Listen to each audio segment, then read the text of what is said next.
सबक आमोज कहानी घमंडी चील। प्यारे बच्चों, कहानी शुरू करने से पहले मेरी आप सबसे गुजारिश है कि हमारे चैनल को सब्सक्राइब ज़रूर करें। एक बार एक बुलंद पहाड़ की चोटी पे एक चील रहती थी। वो चील बहुत घमंडी थी। अब मौसम बहुत सर्द हो चुका था। ठंडी हवाएं उस पहाड़ को अपनी लपेट में ले चुकी थीं।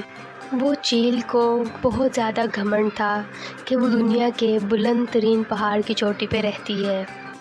एक दिन जब चील अपने बच्चों के लिए खाना लेके आई तो उसके बच्चों ने उससे कहा, माँ, क्या हम कभी नीचे जाएंगे? तो चील ने कहा, हाँ, हम ज़रूर जाएंगे जब तुम बड़े हो जाओगे। उस चील ने अपने बच्चों को ये भी बताया कि मैं बहुत बार नीचे गई हूँ और मैंने देखा है कि ज़मीन पे सब जानवर कैसे गंदे और छोटे होते हैं। उसने अपने बच्चों को कहा कि ये याद रखना कि हम सबसे ऊंची चोटी पे रहते हैं, हम सबसे बड़े और सबसे अफजल हैं। एक बार एक लड़की उन्हीं पहाड़ों पे चढ़ने के लिए आई। जब चील ने उस लड़की को देखा तो उसने अपने बच्चों से कहा कि ये देखो, ये कितनी गंदी है, तुम इनसे अफजल हो, तुम इनसे अच्छे हो। वो लड़की जब पहाड़ चढ़ती तो वो रोज़ उस चील को देखती। वो चील रोज़ ज़मीन पे जाती और अपने बच्चों के लिए खाना लेके वापस आती। वो लड़की ये देख के काफ़ी हैरान होती थी। एक दिन जब चील को खाना लाने में देर हो गई तो वो लड़की ने चील के बच्चों को थोड़ा सा खाना दे दिया।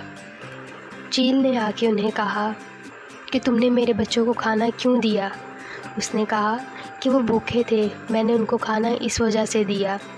उस लड़की ने चील को कहा कि सुनो मेरी बात, मैं समझती हूँ कि तुम अपने आप को सबसे घमंडी और सबसे अफजल समझती हो, पर तुम्हें खाना ढूंढने के लिए तो ज़मीन पे ही जाना पड़ता है, तो इससे तुम अफजल कैसे हुई?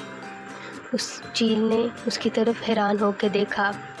उस लड़की ने कहा, हमें एक दूसरे की मदद की ज़रूरत पड़ती ही है, तो हमें एक दूसरे के साथ अच्छे से रहना चाहिए, हमें एक दूसरे को छोटा नहीं समझना चाहिए।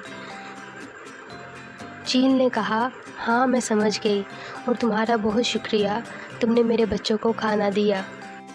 प्यारे बच्चों, अगर आपको हमारी वीडियो ज़रा सी भी अच्छी लगी हो तो प्लीज़ इसे लाइक ज़रूर करें और हमारे चैनल को सब्सक्राइब ज़रूर करें ताकि मज़ीद ऐसी आने वाली वीडियोस आप तक पहुंच पाएँ। शुक्रिया।